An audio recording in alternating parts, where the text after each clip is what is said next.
You see this face? You see the look on this face? Well, I recorded parts 4 through 6 in haiku form. No microphone.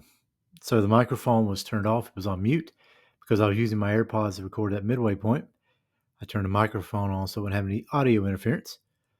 So I went upstairs, grabbed this shirt, which is still technically clean, I hope, and got ready to record. Got halfway into the 4th haiku, and air conditioner outside the window kicked on. So now, this is my 3rd attempt to record parts 4 through 6. Let's get into it. Okay, this is for Friday the 13th, the final chapter. The haiku goes, murdering at will. Jason leaves a trail of blood. Time for him to die. And I did this before. I couldn't remember who the actor was that played McFly. I still can't remember his name. 3rd attempt at this, and I still can't remember his name, but he has a gnarly death in this movie. Takes like a cleaver to the face and has like his hand on a counter and like a wine bottle thing opener hits his hand and pins him there. Then he gets his cleaver right to his face. It's pretty gnarly stuff. Tom Savini does the gore in this one, and the dude knows how to make realistic deaths in movie. I think he was a photographer in Vietnam, if I'm not mistaken. So he took a lot of that knowledge he got, that unfortunate knowledge, I would say, from Vietnam, and applied it to his makeup effects. So that's probably why they look so real in his movies. He's seen it firsthand, unfortunately. Friday the 13th, A New Beginning, goes like this. Jason is reborn. Murderous killing rampage. Copycat revealed. And like I said, there are spoilers. If you didn't know there was a copycat in part 5, there is. But there's some pretty gnarly, deaths in that one too. But going through the hockey mask, it's pretty interesting. We all know part 1 is his mama, and she don't wear no hockey mask. Friday the 13th, part 2, it does not appear in this film, of course. He's wearing the burlap sack with the one eye cut out of it, which is pretty cool, I think. I always liked Sackhead Jason.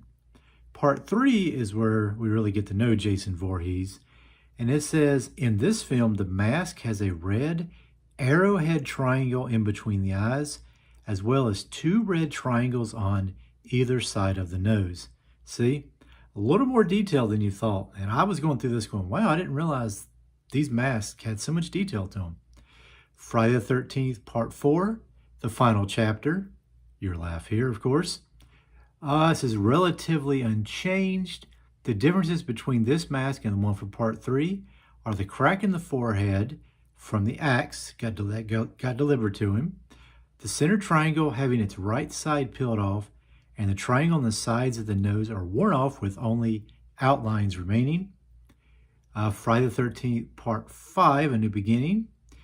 Jason does not appear in this one. Again, like I said, spoilers alert. It's an imposter. The mask is more circular, and there are 2 blue triangles on it instead of 3 red ones. When Jason does appear in dream sequences, he retains his mask from the previous film, but with a large blood streak running down his mask, protruding from the axe wound in his head.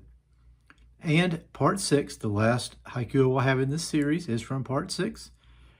It goes, Jason's mask is in the possession of Tommy Jarvis, of course. This is where he comes back like Frankenstein, which is really cool. The lightning effect with a big rod that comes down and blows up, and it's really cool. Even got kind of a James Bond intro, which is really, really neat.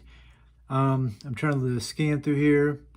Jason dons it once again when Tommy accidentally resurrects him. The mask is noticeably dirty and still retains the axe crack from part 3. Only the top red triangle remains on the mask, but with a slightly different shape that would also be featured in parts 7 and 9.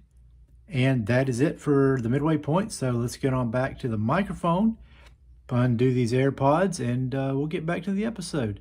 See you on the other. Part 6, Jason Lives, goes Rebirthed by Lightning. Zombie Jason on the loose. The lake is his tomb.